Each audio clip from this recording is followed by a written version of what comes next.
E é interessante a gente trazer esse fundamento, e o Tim faz questão de levantar essa temática logo no início do seu livro, né, sobre o propósito, sobre a produtividade, apontando o aspecto das boas obras. Sim. Em outras palavras, ele está dizendo assim, a produtividade é fazer o bem às pessoas. É mais comum do que a gente imagina, mas é interessante que esse ato de glorificar é muito abrangente. Se a gente for parar, obviamente ficaríamos horas falando sobre o mesmo tema, mas a gente fala de Jesus, a gente ora, o cristão lê a Bíblia, né, tem sua prática de fé, tem os seus compromissos, às vezes semanais, às vezes mais no final de semana ou no início da semana aos domingos. Sim. Mas o Tim, ele dá esse fundamento, parece que ele cria um fundamento mais abrangente, né, na prática. E vamos falar desse propósito da existência em relação ao que fazemos diretamente com as pessoas, num aspecto mais relacional. Sim. E aí, Daniel, a pergunta que fica na nossa mente eu glorifico a Deus realizando boas obras? E outra pergunta, o que de fato são boas obras? É bom a gente ter em mente essa distinção, ou se é que há essa distinção, eu glorifico a Deus, e o que de fato são as boas obras? Olha, aqueles que leram o livro vão perceber que Tim Challies ele responde essa questão de uma forma bem simples. Ele diz que boas obras são tudo aquilo que nós fazemos para a glória de Deus e pelo bem do próximo. Mas só responder isso nós vamos ficar com a dúvida sobre o que de fato nós devemos fazer. Então, ele segue essa questão com uma outra pergunta. O que são essas boas obras? É fazer ação social? É praticar a caridade? É ofertar e dizimar na igreja?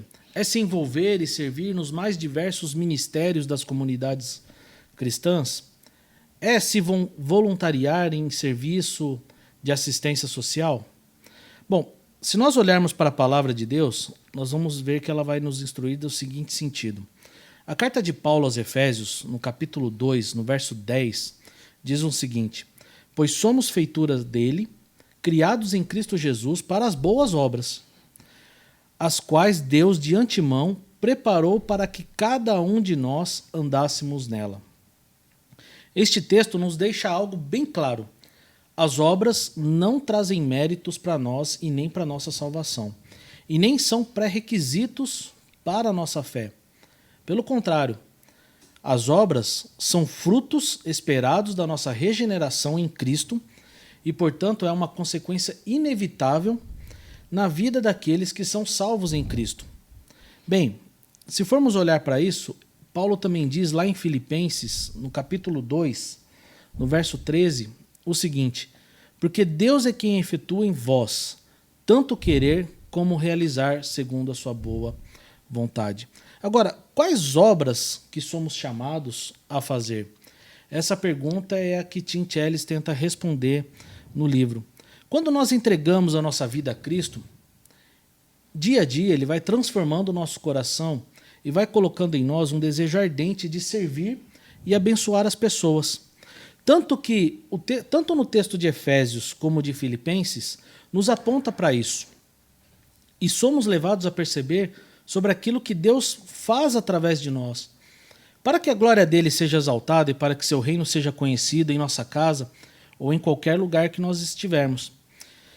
As obras que temos que fazer já foram preparadas por ele de antemão. Então o próprio Deus já determinou para nós as obras que nós temos que fazer. Então fica a pergunta, como é que nós podemos então praticar essas boas obras? Tim Challies ele aponta para a simplicidade da vida. E eu achei muito interessante isso, porque ele aponta para a singeleza de nossas ações. Ele diz aquilo que a própria palavra nos instrui. E não faltam exemplos nas Escrituras para a gente perceber isso. Nós podemos começar, por exemplo, praticando os 10 mandamentos, ou amando o nosso próximo, aqueles que estão à nossa volta, praticando os frutos do Espírito.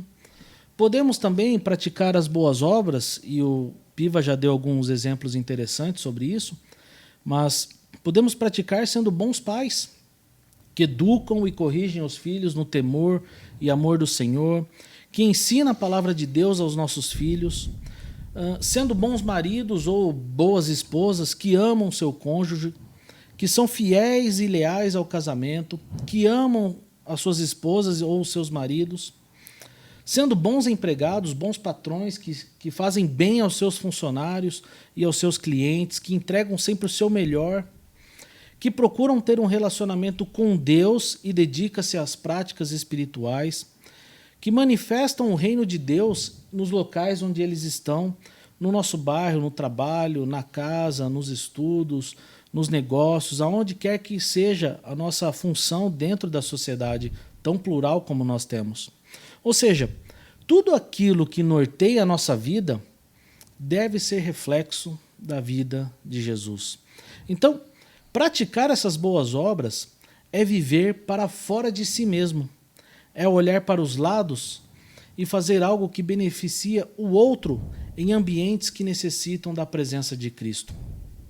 E aí, 1 Pedro 4, 10, 11, diz assim: servir uns aos outros, cada um conforme o dom que recebeu, como bons despenseiros da multiforme graça de Deus. Se alguém fala, fale de acordo com os oráculos de Deus. Se alguém serve, faça-o na forma que Deus supre, para que em todas as coisas seja Deus glorificado por meio de Jesus Cristo, a quem pertence a glória e o domínio pelos séculos dos séculos.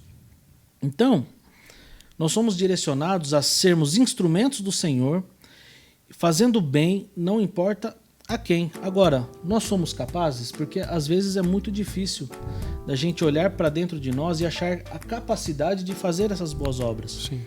Eu digo que sim, nós somos capazes, se nós deixarmos a presença do Espírito Santo fluir através de nós. E essa é uma coisa interessante.